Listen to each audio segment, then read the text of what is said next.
जरा जुबानी जंग की भी बात करते हैं। राहुल गांधी के प्रधानमंत्री पर दिए बयान पर जुबानी जंग छिड़ गई है। राहुल गांधी ने कल मुजफ्फरपुर की रैली में छठ और वोट को लेकर प्रधानमंत्री पर निशाना साधा। इस बयान पर बीजेपी हमलों की बौछार करती नजर आई। ड्रामा कर रहे हैं कि भैया देखो मैं यमुना जी में नहाया हूं, वहां पे कोई यमुना जी नहीं है, वहां पे तालाब है। नरेंद्र मोदी जी अपने स्विमिंग पूल में नहाने गए, तालाब में नहाने गए। उनको यमुना से कुछ लेना देना नहीं, उनको छठ पूजा से कुछ लेना देना नहीं। उन्हें सिर्फ आपका वोट चाहिए। अगर आप कहोगे नरेंद्र मोदी जी आप ऐसा ड्रामा करो वोट के लिए, वो कर देंगे। जो भी करवाना है करवा लो। मैं कह रहा हूं आप उनको कहो कि देखो भैया हम आपको वोट देंगे, आप स्टेज पे आके नाच लो, वो नाच लेगी। अब राहुल के बयान पर बीजेपी ने मोर्चा खोला तो कांग्रेस भी अब बचाव में उतर आई। प्रधानमंत्री पर जितनी भद्दी टिप्पणियां की है, डांस तो कर रहे थे राहुल गांधी खुद मोटरसाइकिल पर, और किसके साथ कर रहे थे वो उनको भी पता है। डांस करने की आदत राहुल गांधी के खानदान में। बिल्कुल सही कहा उन्होंने, और ये वोट के लिए किसी स्तर पे उतर सकते हैं। देश के लोगों के साथ कितने बार छल किया है। विदेश से काला धन लाएंगे, 2 करोड़ लोगों को नौकरी देंगे, काला धन देश के अंदर, नोटबंदी से काला धन निकल आएगा, ये सारी बातें कही थी उन्होंने। हुआ कुछ? तो ये किसी स्तर पे जा सकते हैं। उधर बीजेपी के बिहार चुनाव प्रभारी और केंद्रीय मंत्री ने छठ पर्व और प्रधानमंत्री मोदी के अपमान को मुद्दा बनाया। राहुल गांधी जी ने आज अपनी चुनावी सभा में मर्यादा का उल्लंघन किया है। सभी हद को उन्होंने पार किया है।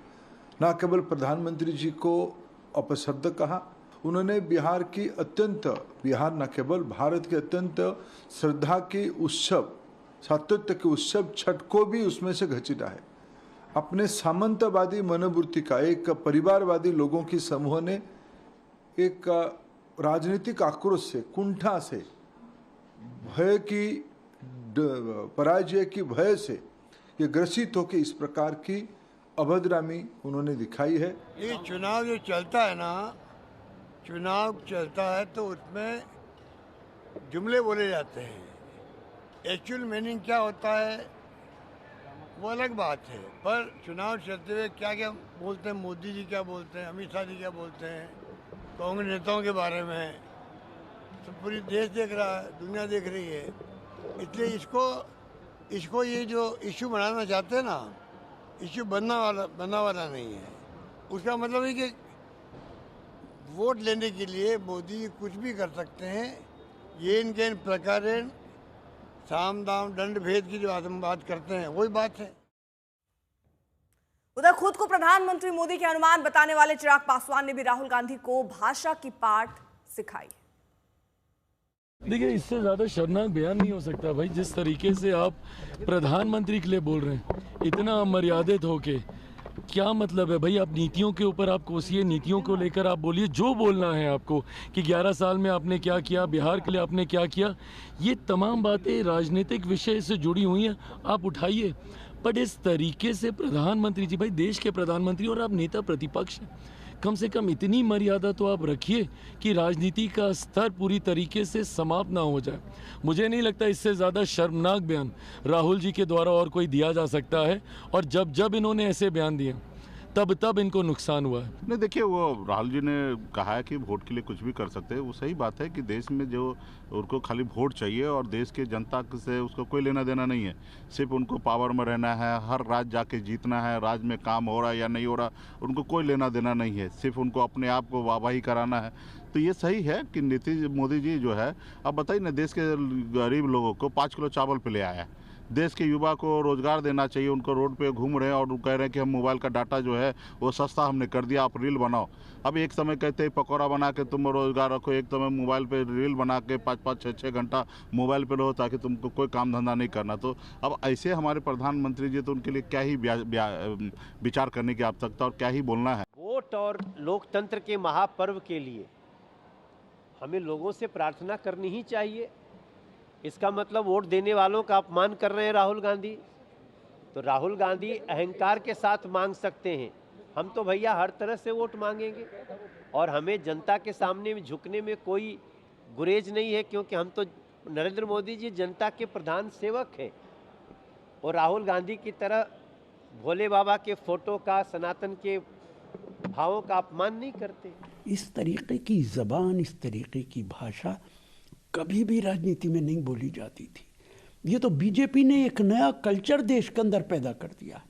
टीवी पे बैठेंगे तो गाली गलौज करेंगे, नेता लोग इस तरीके के बयानात देंगे, लेकिन इसके लिए कौन है जिम्मेदार?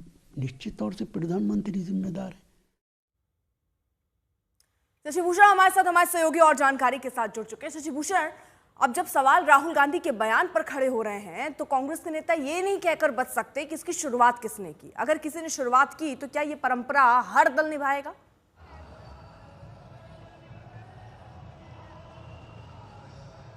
देखना होगा अर्पिता की प्रधानमंत्री के ऊपर जो कल टिप्पणी राहुल गांधी ने की, उसको लेकर के क्या प्रधानमंत्री भी कोई पलटवार करते हैं। इस वक्त हम मुजफ्फरपुर में मौजूद हैं। देखिए, ये मुजफ्फरपुर का मोतीपुर स्थित मैदान है, जहां पर थोड़ी देर बाद प्रधानमंत्री पहुंचेंगे। 11 बजे का समय दिया गया अर्पिता, और सबको इसी बात का इंतजार है कि क्या राहुल गांधी के बयान पर प्रधानमंत्री कोई टिप्पणी करते हैं, कोई पलटवार करते हैं। लेकिन बीजेपी के तमाम नेता और यूं कह लीजिए एनडीए के जो तमाम नेता हैं वो इस वक्त हमलावर हैं। थोड़ी देर पहले दिलीप जायसवाल से हमारी बात हो रही थी, बीजेपी के प्रदेश अध्यक्ष यहां पहुंचे थे और उनका ये कहना था कि जो राहुल गांधी हैं उन्होंने ना केवल प्रधानमंत्री नरेंद्र मोदी का अपमान किया बल्कि छठ महापर्व का भी अपमान किया है। तो इसको कह सकते हैं कि एक अलग रूप भी बीजेपी और एनडीए जो है वो लेने की तैयारी में है और कहीं न कहीं घेरेबंदी पुरजोर है। जिस तरह से जो